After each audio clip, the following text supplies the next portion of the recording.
Sorry, we're closed.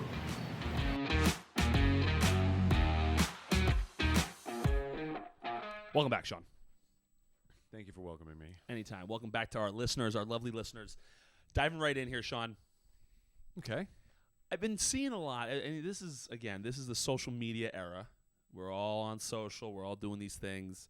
I have a I don't know if it's a bone to pick. The reason I'm bringing it up is because I don't know if it's a bone to pick, but I'd like your opinion. Who are you picking a bone with? So it's in general. So I saw this TikTok. I don't know the guy's name. Let's call him Jeremy. Let's call him Jeremy. Jeremy put up a TikTok, and he was going at a commenter saying that, yes, you have the right to say whatever the hell you want in my comments, but I also have the right to block you. And look at us, we're having fun with our rights, which he actually did it very comedically. I thought it was really funny. Okay. It was well done. Was this a video? Yeah. Okay. But I have, and you know this, I think we're both the same way here. I never really care what people comment. I'd prefer you to comment, regardless of what you're going to comment. Yeah. I want you to do it. Yeah. So it's never bothered me. I've never been a blocker. I think Right. I've blocked maybe one or two people in my life, and it was personal stuff. It wasn't. I think we have the same people blocked. I believe we do. So it's like personal stuff. It wasn't ever like this type of stuff. Yeah. But I certainly can understand why people would block people. Yeah. So the question here is, what side of the fence are you on? I actually know what side of the fence you're probably going to be on. You're probably going to be on mine. But are you? Let's dive in. Huh? Let's dive in. Yeah. Are you in on people blocking people for their comments? It's obviously dependent on the comment. Well, do you know? Is this an isolated incident? You don't know what kind of content Jeremy posts? I know what kind of content Jeremy posts. What kind of content does Jeremy post? Okay, well, let's dive right into this. Yeah. He is a very flamboyant man. Message received. I can certainly, in today's day and age, it's going to receive a ton of hate, especially on social media. No question. Keyboard warriors. No question. So he posts very flamboyant things.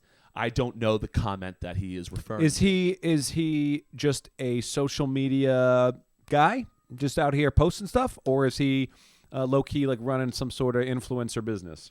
I'm sure he's running some type of influencer business. He's one of those guys that got big on TikTok. Him and his boyfriend, they are pretty funny. I do enjoy some of the stuff they put up, and they. I would imagine at this point, I've seen their stuff over a year now. Okay. I would imagine at this point they have merch. Something. They're doing some type of products. All right. If there's monetary, if there's cash flow, you got to leave it. You got to leave it. So that's my stance. That's your point. Look, if he is an activist of sorts, and he's standing up for inequalities or something, I'm a little more inclined to say go ahead and block him, because that's a hard job, and he's incessantly going to have to just an absolute onslaught, a relentless onslaught of hate, and him having to use his own mental toughness to continue to do what he does. By all means, minimize that. Yeah. And because he's like trying to get a message out there. From a business side of it, while it still sucks, and I get it, I've actually recently tried to be more divisive in my material, and it has brought me some less than warm and fuzzy comments, which is exactly what I want. And I'm at the point now I've gotten them so many times I don't really care that much. Of course. But for me, I'm like, I always say in my head, I'm like, thanks for the algo bump. Like appreciate that. And I'll always respond a little bit until they get, like I told you about that one guy who just whatever. So I think if there's cash flow, you're playing a different game. I think that needs to be said for pretty much anything. Like anything outside of the business realm, you have a lot more flexibility and freedom to operate however you want. But when it comes to cash flow and money, there are rules to that game. And if you're either going to follow them or you're not. Yeah. And so, which either means that you'll either succeed with them or you won't. So if you are attempting to monetize, you got to let it ride. If you're like an activist and you're like standing up for your people or something, I'm okay blocking it. Okay. So I think, and again, I talk about the algo bump. Mm-hmm. We all know how, most people that follow me know how I approach these situations. I think it's a great opportunity for content. Yep. Like the one guy, the Jim Halpert stuff about me looking like Jim Halpert. Mm-hmm. Some guy responded saying like, "Shut the fuck up! You don't look anything like Jim Halpert. What the fuck are you even talking about?" Blah blah blah. Sheesh. And my response, I took full advantage of this, because I didn't. It wasn't me that said it. There was other people that said that looked like Jim Halpert. Right. So I just took the opportunity. I just said it wasn't me that said it. Dick face. Right. A nice little opportunity to show some other side of a character for myself. Someone's gonna, let's have some fun and let's go back at you, guy. I'm not always just going to ignore them. Mm-hmm. But I don't think there is a scenario, especially with how big this guy is. I don't think there is a scenario where you really block people. I think there's. Well, if he's humongous, then it's a it's a he's drop certainly over 1 million followers on TikTok. Then yeah, it's just a drop in the bucket. Exactly, you're not doing anything. There's no. You got to stop looking at your comments. Yeah, I mean, you're just never gonna beat it. Right. So yeah, of course you have the right to block people, but you're never gonna beat. I will say though that he was probably operating the way most people do, where they have a following now and they're reading their comments. I no longer, and I think this is the minority. I don't know if you do this, but I no longer look to see who likes my photos. I no longer look to see who views my Instagram stories. I no longer look to. I respond to comments for the algorithm and stuff, so I have a sense of who's commenting there. But I don't. I have no idea who's viewing my stuff. I've turned off all my notifications. I don't want to be bothered by it, and a lot of it's kind of what we talked about, where it's like, I don't want to deal with it. I don't want to be worrying about who's viewing it. I just need to be putting stuff out there, and the other stuff will take care of itself.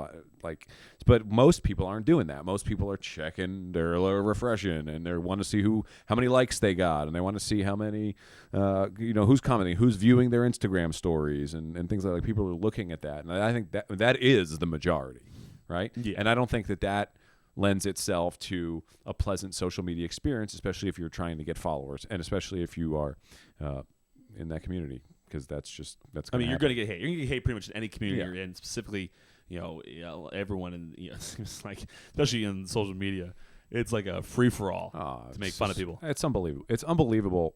It's unbelievable what people will say on social media.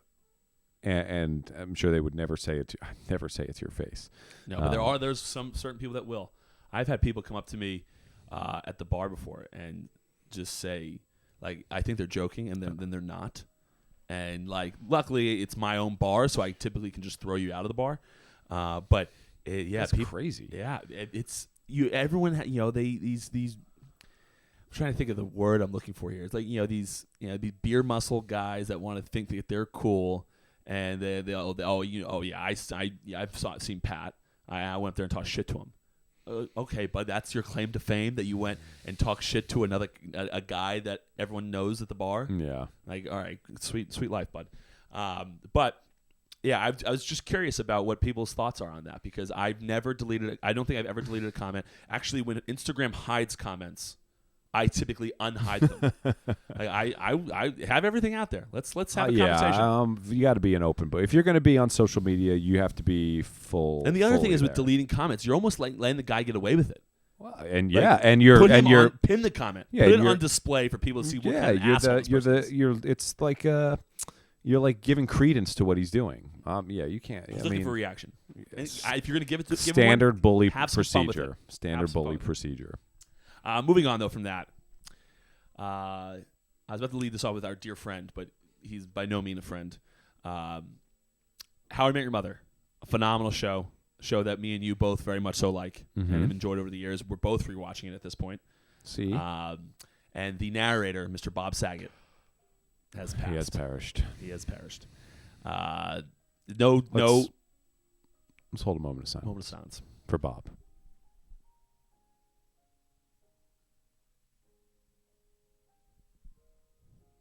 Thank you. Yeah, so Bob. I watched his pizza review with Davey Day Trades. Oh, I watched that too. It was great. Yeah. In memoriam. He's good. I really liked him in Entourage. It really threw me for a I loop. never watched Entourage. Oh my god, don't watch it. I actually, when It I is was not meant for a 35-year-old man in a serious relationship. Do not watch it under no circumstances. I was going to watch it when I left L.A., Rewatch but I that thought now. it was a little too. I was like, I'm going to want to go back. Oh yeah, oh yeah. But it threw me for a loop in Entourage because people are calling him right now America's dad. Yeah, And it's to go from Full House. Danny Tanner. I don't think any of us were big Full House people. Were we, as kids? Colleen wasn't. was, I think. Colleen was. I think I certainly was not, but I watched the show. For those of you who don't know Colleen, that's our older sister. But I was never. I certainly watched the show. It's Full House, but I was never big on it. But still, even that, to see him go to Entourage, the next time I see Bob Saget was in Entourage, where he is cursing up a storm. Oh yeah, I mean his comedy is very aggressive. Very aggressive. Really threw me for a loop, but I liked it. I thought it was interesting to see a different side of the guy. And then apparently he recently just went back on tour. Yeah, was talking about how much he loved it, and then the night after his show, passed away. They had pictures of him like tweeting in the morning. Oh jeez, yeah, because they went. I think he got back to. They said his key card like rang in at like 2:17 in the morning. Oh really? Yeah, and then they found him at like 6 in the morning because he didn't get up. So that's crazy. And no foul play or anything. Just I mean, they're saying there's no signs of it as of this point, and they haven't given a cause of death yet. But losing Bob Saget and Betty White in 2 week span, two America's beloved people. Betty White almost tore Twitter down. Oh my goodness, I know. I remember going early December. People were saying like she's only like 43 days away from her 100th birthday. Everyone protect her. No, she just missed it. 17 days or something like that. She just missed it. Just missed it. I saw there's this guy on TikTok as well. He has he does these things for when celebrities die. Mm-hmm. You've seen that bar that just goes bananas about something. I know exactly what you're talking about. Yes, exactly. Everyone, if you know anything, yeah. Game of Thrones is coming back for the last season. That was the first DMX died. It's like when somebody goes to heaven. Yep. And this guy put up the Betty White one, and I don't know what song it is, but the song that starts off in Golden Girls sounds like a lovely song. I don't know what song. Yeah, you're right. It's an older song, but like it was a good one for Betty White. Betty White's an OG. OG. She is a previous generation for sure. Yes, and they said she was around before sliced bread. Well, 100 years ago. So. Yes, and she also saw during her lifetime, Babe Ruth was still hitting home runs. I mean, 1922. 22. I mean, what the hell was going on when she was, a little girl? I know. In the 20s. I mean, she went through the freaking both 20s. World Wars. She just missed the Titanic. When was the Titanic? 1912. 1912. Titanic. And I always like seeing those comparisons to the cruise ships nowadays. It's like Titanic's a tugboat. It's like a tugboat. Such a little bitch boat. You know what I find really interesting What? is that the dock in New York City where the Titanic was supposed to come to after leaving England is like there's nothing that you would never. There's nothing to memorialize it whatsoever. Where was it? It is right next to Chelsea Pier. It's on like 14th. You know that new park they put in like the water, like with the like pods. Yeah. It's right next to that, and there's like an rusted iron archway. Can't really nondescript. You like literally. Is the archway supposed to be like Titanic? That's where it was. That was the dock. Yeah, I don't know that archway for the Titanic, or is it just there as a thing? It appears that it is from the time of the Titanic, but I don't know if it's how specific it is to that. But I just feel like that's a thing that people would want to see, and it's just like on the side of the road, completely non-marked, nothing whatsoever. And that's something that I've always noticed. It's just that's weird to me. That's kind of weird to me too. It never made it there, so I understand. But it's why such a big deal, the Titanic. Yeah, there is a really big deal. Would it be as big of a deal if Leonardo DiCaprio didn't make a movie about it? Well, it would certainly not be as big of a deal, but it would still be a big deal. Like I think most people know the Titanic. Do you think kids today know about the Titanic? They have to. Why would we even know about the Titanic? So it has to be. Was it in history books, or we just know because of the movie? I don't remember. know that would be in a history book. I knew about it before the movie. I don't remember. What year did the movie come out? That I can't say. I mean, I remember we went to see Titanic in that old movie theater, that really tiny one in Marlborough, in Matawan. I don't think I got to see that one. Because I remember us watching the double-side VHS tapes. Not double-side. Just the tapes. double Whamsky. Double Whamsky VHS tapes, yes. And actually, one of my favorite gifts I've ever given someone, I guess that's not true. I just lied to everyone. I gave one of my ex-girlfriends, she loved the Titanic DVD. I think it'd be a good movie to rewatch. It's really long. It's 3 hours, but movies are long these days. They are longer. Yeah. I remember when I was a kid. 3 hours is a long movie. Yeah, it's a long time. I remember as a kid thinking that songs were just going to continue to get longer and longer. And then when we're like 50, they're going to be like 15-minute songs. And it's just not the case. You know what I find really interesting about songs? What? I've always thought this. Every song is the same. Verse, chorus, bridge, chorus, gone. Every single one. Every single song. The best part. Agreed. Sometimes why? Why is sometimes that? the bridge is the best part. But why is the chorus the best part? Well, because it's usually like the most catchy, you know. Why not make and the it's whole like a crescendo, like they're talking and talking and talking. Yeah, but why not make the whole thing the chorus? That's the chorus. Everybody gets excited for that part. Interesting. But actually, I think it lends itself to human psychology. They're just what it is. This works. This is what people want to hear. Mm-hmm. Don't be cute. Just do what works. Do what works. That's what I say in business. Do what Everybody works. tries to reinvent the wheel with marketing. Why? Didn't we just talk about someone who reinvented the wheel? Oh, the people on Shark Tank who were literally reinventing the wheel. Literally trying to technically they were trying to reinvent the rubber, the tire, not necessarily the wheel. But yeah, I don't think that was going to work. The tires were astronomically expensive. They were like steel. Yeah, they were like iron. Yeah, from like moon rock or it was something like that. Indestructible tires. It was like, to be fair, my tires aren't like, I don't have a problem with I'm the not, bursting of my tires. Not running through tires left and right. Yeah. But next question I have for you, Sean. David Ortiz. David Ortiz. Hall of Fame coming out. It's like he's getting into it? It is up in the air. Because of his steroids? Yes. Do they have it currently? Yes. So the current standings I have, according to this, you have to receive 75% and above to get into the Hall of Fame. Okay. 46% of the ballots have been publicized. Okay. Currently, David Ortiz, Barry Bonds, and Roger Clemens are all above the mark. 83.6 David Ortiz, 80.8 Barry Bonds, 79.5 Roger Clemens. Wow. Now, according to Jared Carabas, who does pay attention to this a little bit more than I do, says that you need a solid buffer because not all ballots will be publicized. Okay. And you need a solid buffer because you expect your percentage to come down once all the ballots are counted. Okay. So it seems as though right now he kind of felt as though he needed to be into the 80s. Yep. To have a legitimate chance of this, which would then lend himself to believe that Roger Clemens will not make it.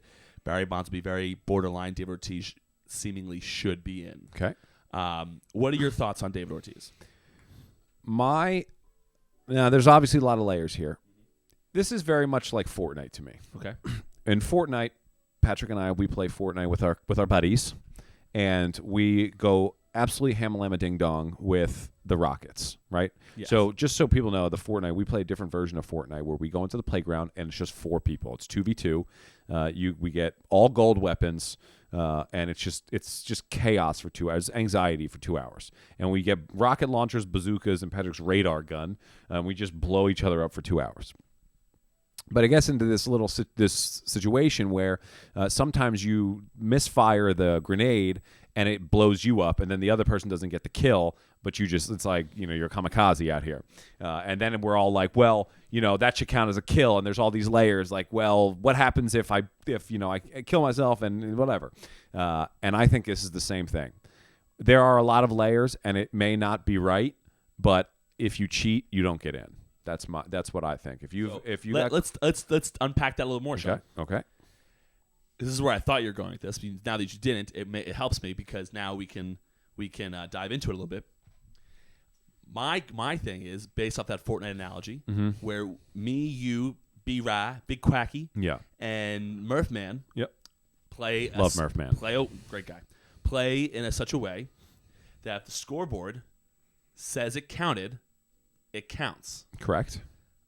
according to the scoreboard, Barry Bonds is the all-time leader in home runs. Yes. So I mean, we're Counted. looking the at runs counted, the correct. wins counted. We're just looking at different. We're using that story for different reasons. My thing is just where do you draw the line? Like if we're really going to make it fair, yeah, they should all be in because everybody's doing it. Played an error. There's plenty of guys in there right now who have done it, Yep. right? And it's, we all know the deal. Like we all know what was going on. You and I were in baseball. Yep. We had conversations with people who played in that era. No doubt. We know what was happening. Yes. Right? But where do you draw the line? And for me, with so much gray area, I think the easy line in the sand is if you got caught cheating, you don't get into the Hall of Fame. And it still was against the rules. I don't know that Barry Bonds actually ever tested positive. I would agree that there is some gray area to David that. Ortiz only supposedly was on that list that was supposed to kept sealed that never got kept sealed. What was that list It was called? like the Mitchell Report. Something like that. Yeah. That doesn't sound right, but it was something like There that. was a Mitchell Report. I just don't know. There was a few reports that came out over the years, Yeah. especially with A-Rod. Yeah. So who also is on this list at 44.5%. Yeah. The thing that's interesting to me, similarly, when you're talking about David Ortiz, Barry Bonds, I think David Ortiz to me is the most deserving out of that I crew. 100%. I think he's the most clutch hitter in the history of baseball. yeah. What that guy did in Boston, He's unbelievable. He's an icon. An icon. He's an icon. But it seems like, and this is human nature.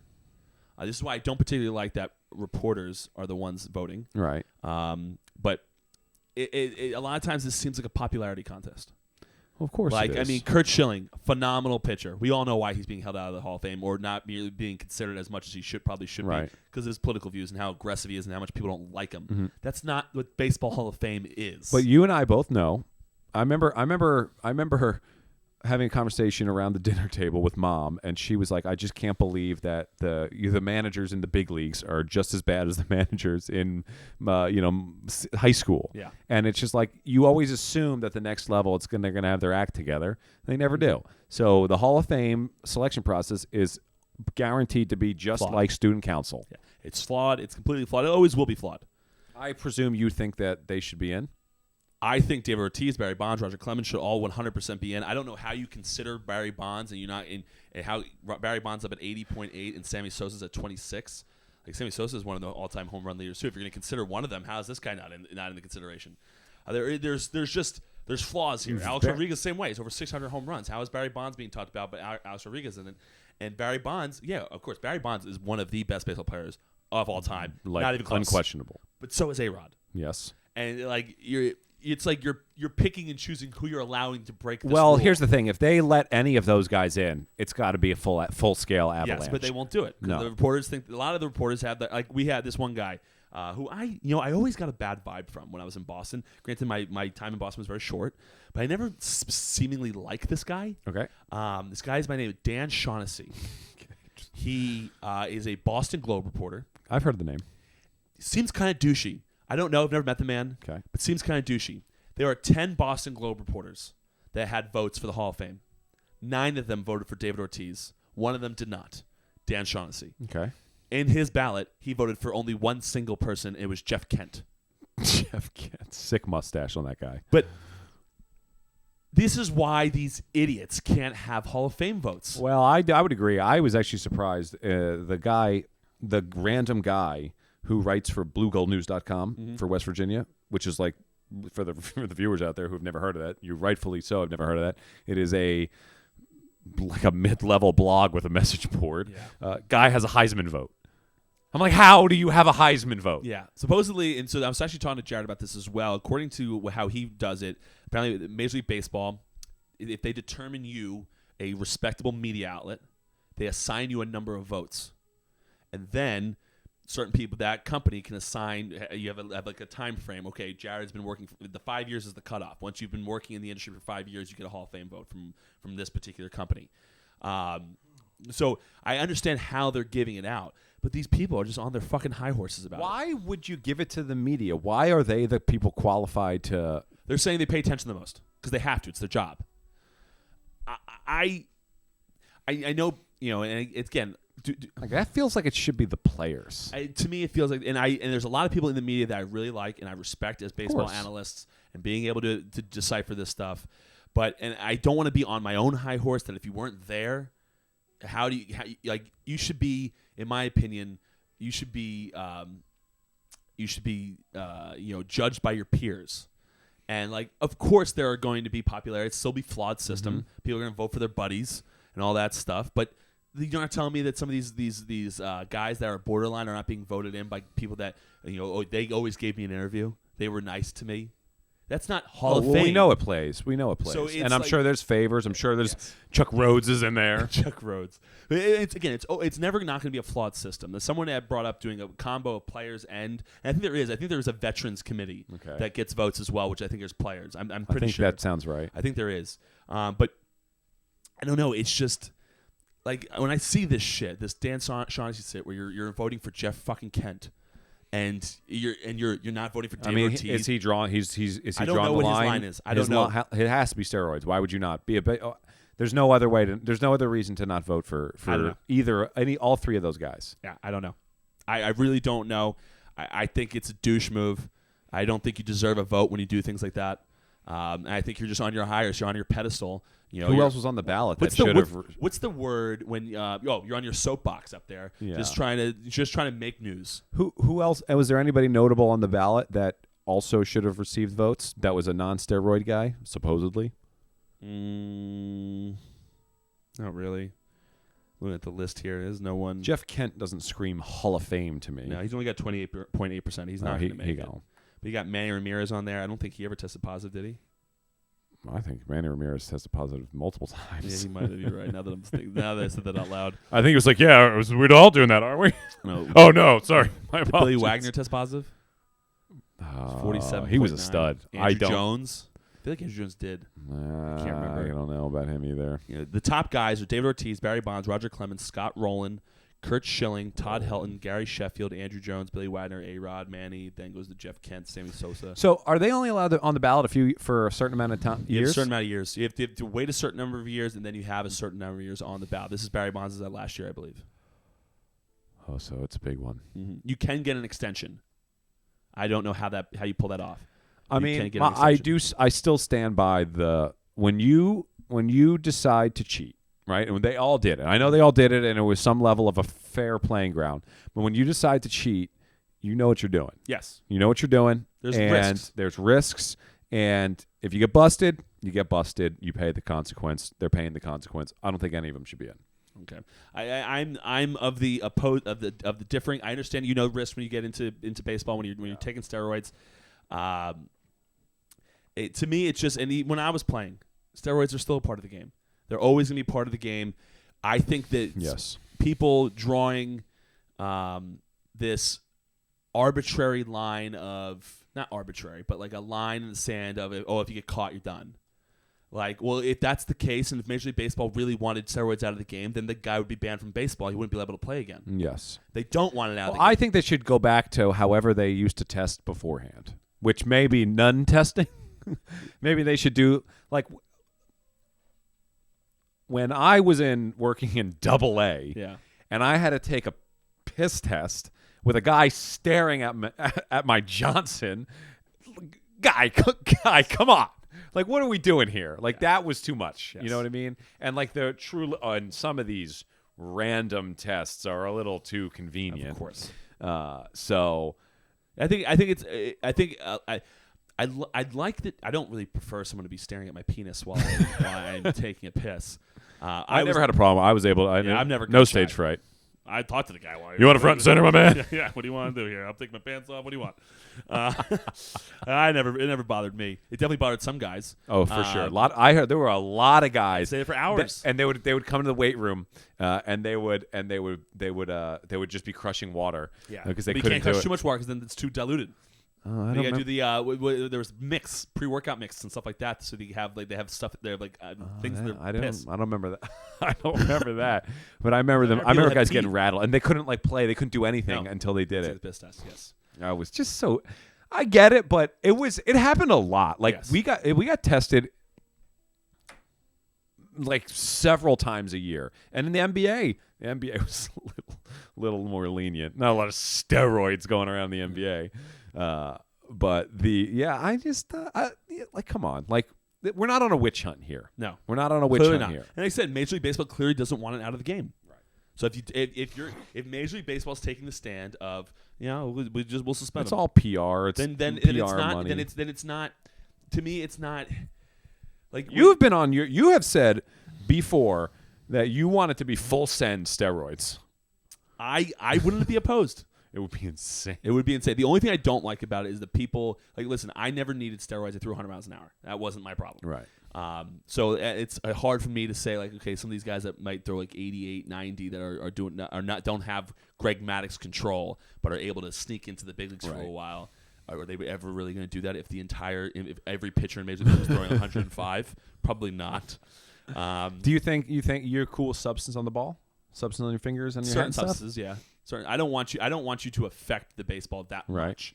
But if you need those baseballs suck. Yeah, sunscreen and rosin. Yeah, come on. I get. It's not not even like how baseball's played for years. Exactly. It's not. I don't even get a cue ball. I get this dusty thing. Yeah. With that they rubbed up so well, and it's terrible. You feel like you're not going to get anything. Yeah. And especially a guy like me, no control, throwing 100 miles an hour.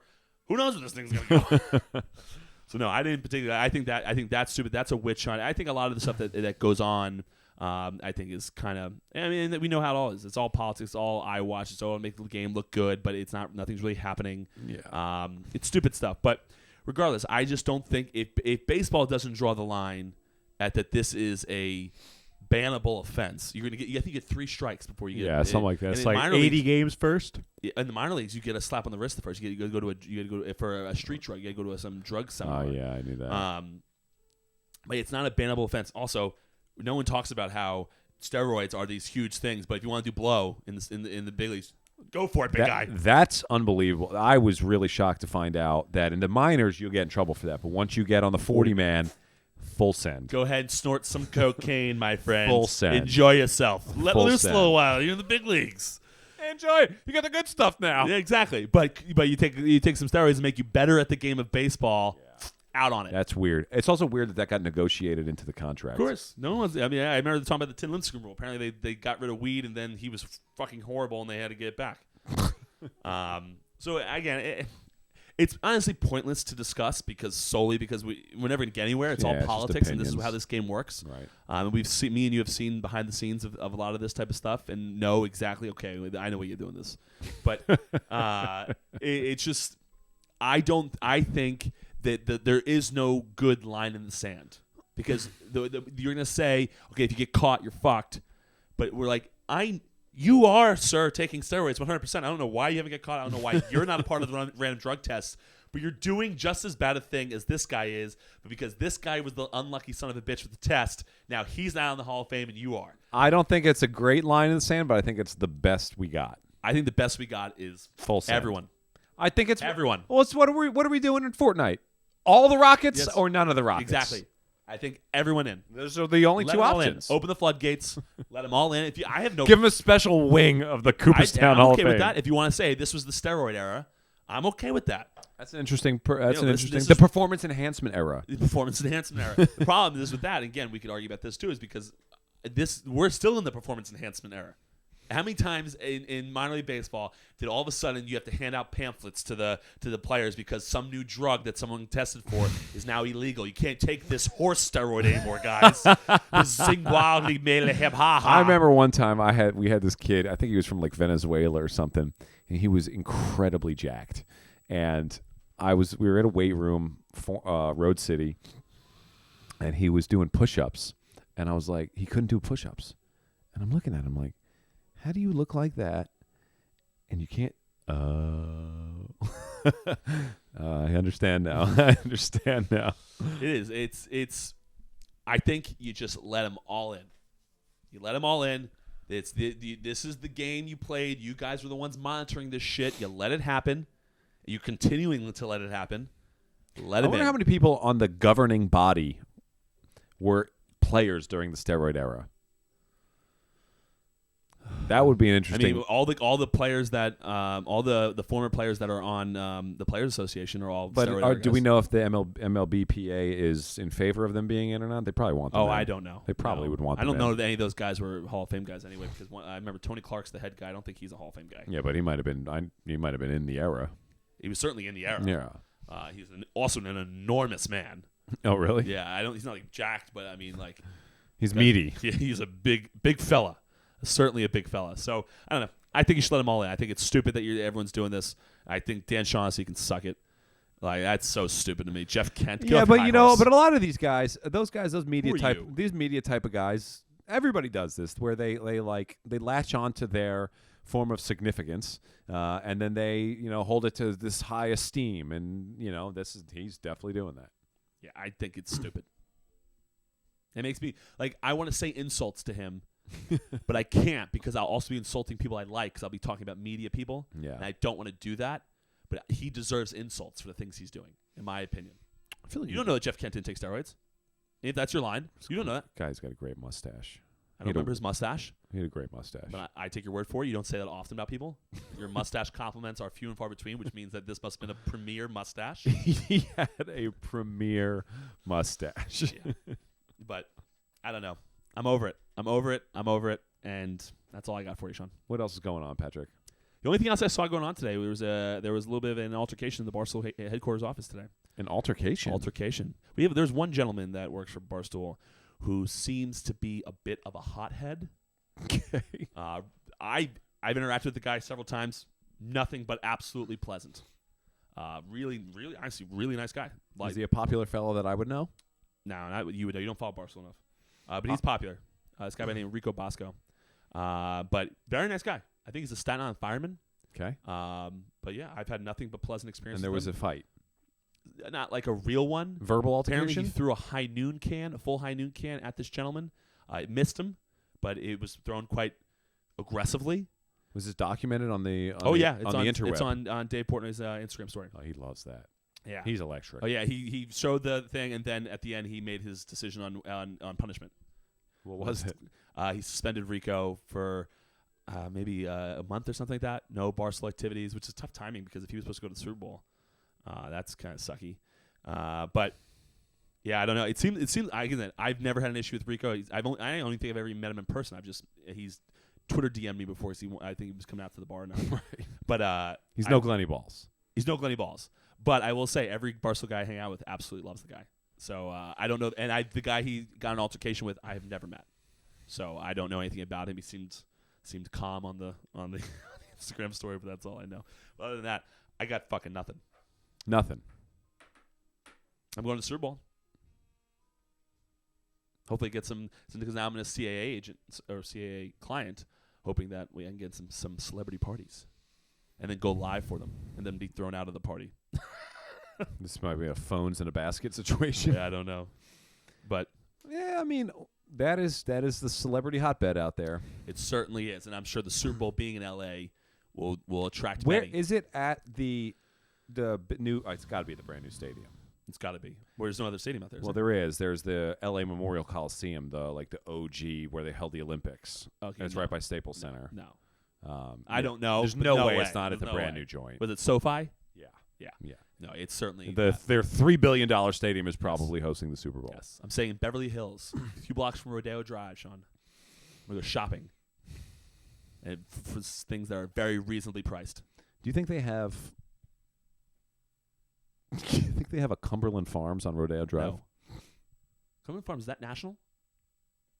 It's certainly regional. Certainly regional, but we're in a very different region than L.A.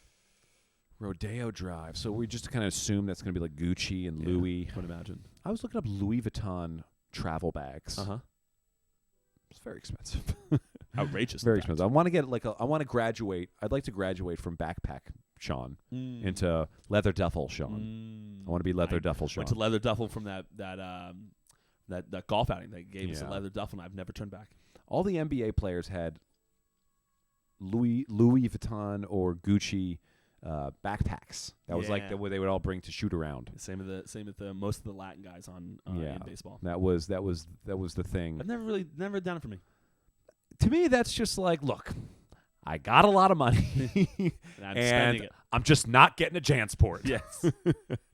That's what that says to me. Yes. And I looking at it, I'd rather the duffel. I want to be a duffel guy. I want to be a leather duffel guy. It's a nice look. It's a nice look. People like it. It's People talk about you.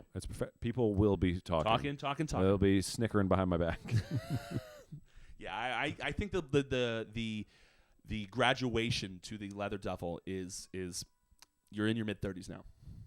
I just don't have a lot of need for backpacks, Sean, anymore. And I think backpacks look juvenile. Yeah, I would agree. Until you get to Bobby Axelrod rich level. Does he have a backpack?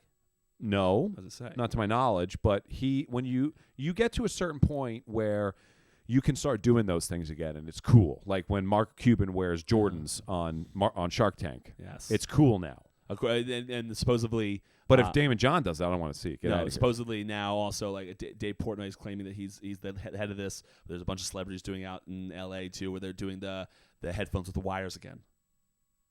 I've actually seen this. Yes, I've it's seen that the headphones with the wires are coming back. I mean, It's convenience. We're not there for the style points. I'm not here for style here. No. Although for podcasting, the headphones with the wires are phenomenal. Yeah, I know. I got to use the headphones for Section 10. They don't want echoes. The audio is so good. It's remarkable. I haven't used it for that purpose. I have my things. I use a microphone, but they have no echo purposes, so it doesn't come out of your screen onto your mic and back to them. So I had to do that, and I will say it's a bit of a nuisance because my headphones want to go to my phone, then back to my computer, back to my phone, and just going all over the fucking place. Oh, you're using AirPods. Yes. And Jared always makes fun of me saying because it's part of the Apple ecosystem. part of the Apple ecosystem. Yes, because I do that. It happens to me frequently as well. Yes, so I will say it's a bit of a nuisance, and it would be much easier just to be able to plug them into the device I want to use them in, but I haven't done so. The Apple AirPods are not what I was referring to as good audio. I'm talking about the wired headphones. I know you are. Oh, okay. I'm aware of what you were referring to. I'm not referring to those. Get an iPad tomorrow, so Big things. and I should buy I think I'm going to get an Apple Pencil. Oh, so you can write? I want to see if I can do you I probably can do this. Do a live Zoom and use that as a whiteboard function from my iPad. Probably can do that nowadays. Technology. I mean, there's definitely a way I can do it. Yeah. It's just a matter of how much effort I have to put into it. You want to know something I'm perturbed about?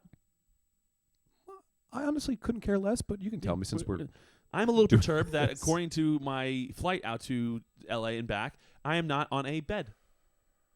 That's a 6-hour Johnson rod. I don't think that all of the flights have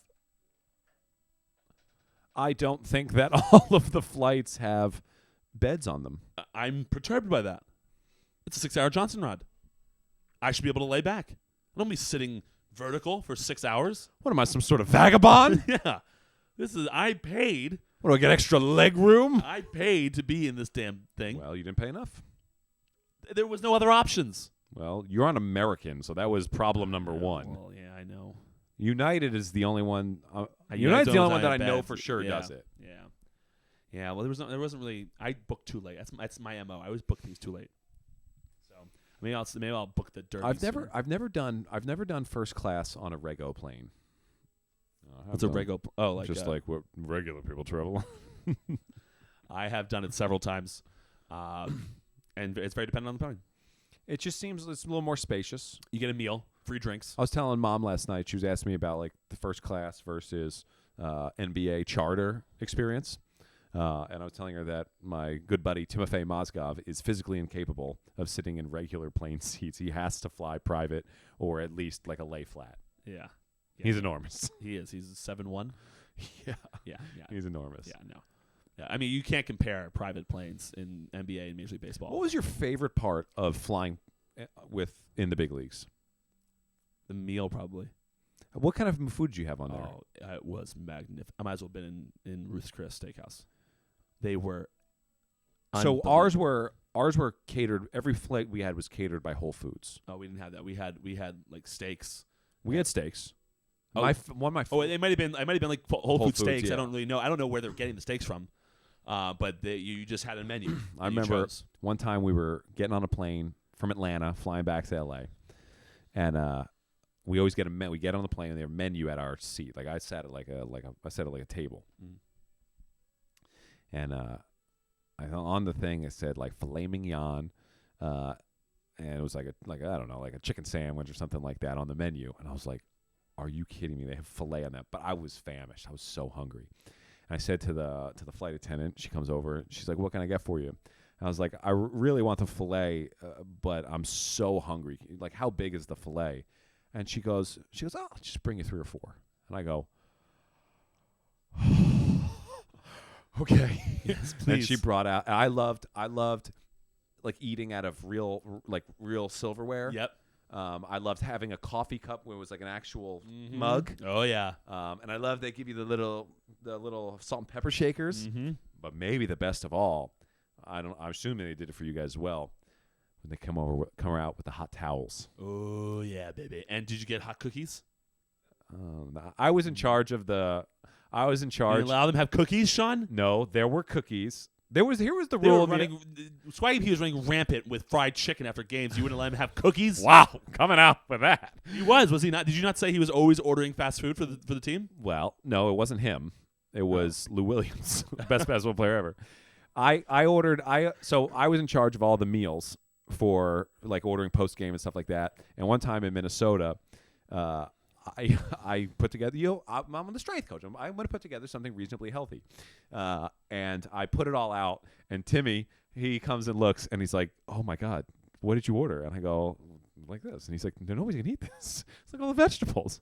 And everybody came back and started bitching about what they saw. And Lou walks back in the locker room. He's like, screw it. I'm ordering I've ordered like Zaxby's for everyone. Oh, I love Zaxby's. It wasn't Zaxby's. It was something like that. Yeah. And they had it delivered to the and I was like, oh God. So the rule was they have to eat it, but do make it as healthy as you really toe that line, so they could do. So on the plane, there were always snacks. They had like ice cream, like little Dove bars. They would come around on the tray. But we had like all the K-Vitas and the kombuchas and the meals. I mean, the meals were quality meals, but there were for sure cookies. It was not super prevalent. Yeah. I gotta keep the guys healthy. Here's a question for you. Okay. And we can end here. Okay. Were you allowed to serve liquor on the plane? No. I mean, I was not. It was never coming out of the strength and conditioning budget. I don't recall anybody ever coming around with beer. I do remember certain individuals bringing on I had beer. my Scotch travel case. Yes. The guys would bring. Guys had tequila travel cases. We had a couple party flights. There is nothing better than flying. I mean, it might be the best part of working in the big leagues. It was fun. Get like the flights. It was a full year party. That was my time in the NBA. Yeah, it's city to city. Yeah, I never drank. I was the most I ever drank was working in the NBA. Yeah, it's certainly a lot.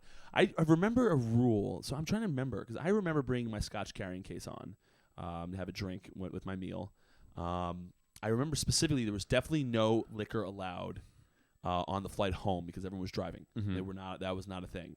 On the way to cities, we might have been allowed. I can't remember, and I don't think they ever served it. I just think they might have been strict on if we were allowed to drink ourselves, like bring it ourselves. I can't remember, but I remember that being talked about, being like, "There's no way anything's allowed on the way home because you drive when you get back." And I was like, "Oh, that makes a ton of sense." We just flew so much. You guys were doing every other day. I swear, we were on that plane 100 times that year. Yeah, that's just not how it works in baseball. No, not even close. Granted, we have double the game, so it'd be miserable if we had to do it your way. But yeah, it's definitely such a different type of travel, the NBA to the Major League Baseball. NBA season way easier than the MLB season. You heard it here first. Look at that, and that's where we're on it, folks. All right, let's end it. Thanks for guys for listening, and we'll talk to you guys another time. Yes, we will do that at another regularly scheduled interval. Okay. Sorry, we're closed.